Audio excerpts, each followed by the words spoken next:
saba kataki. Kundi ya kwanza maombi endelevu, lakini kundi ya pili maisha ya ibada.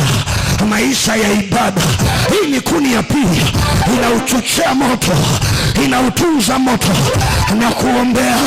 Natamani ibada iwe ni tabia yako, ibada iwe ni utambulisho wako, ibada iwe ni utamaduni wako. Usisubiri kuitwa kwa matangazo mengi. Penda ibada.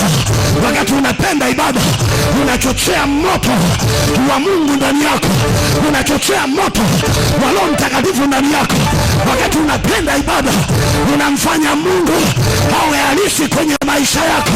Kama unakubali tena, sema moto na makatoki. Hiyo ni kuni ya pili, lakini kuna kuni ya tatu. Kuni ya tatu imesemwa sana kwenye hili kongamano, inaitwa dhabihu, sadaka. Hii ni kuni ya tatu, inachochea moto wa madhabahu, inaitwa sadaka.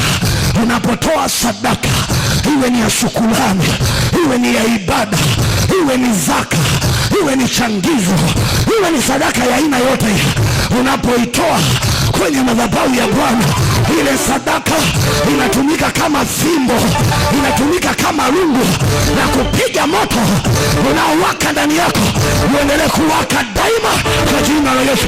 Sema amina, watoto wa Bwana. Hiyo ni kuni ya tatu, inaitwa sadaka. Lakini ipo kuni ya nne, inaitwa kuni ya nne. Kuni ya nne inaitwa maisha ya huduma na utumishi. Maisha ya huduma na utumishi, hii ni kuni nayo inayofanya moto usizime. Maisha ya huduma na utumishi, unapoendelea kujitoa, unapoendelea kutumika, unapoendelea kuwa tayari kuifanya kazi ya Bwana, ile hali ya kujitoa kwako inafanya moto uendelee kuwaka. Ninakuombea usichoke kutumika, usichoke kujitoa kwa jina la Yesu. Sema amina, watoto wa Bwana.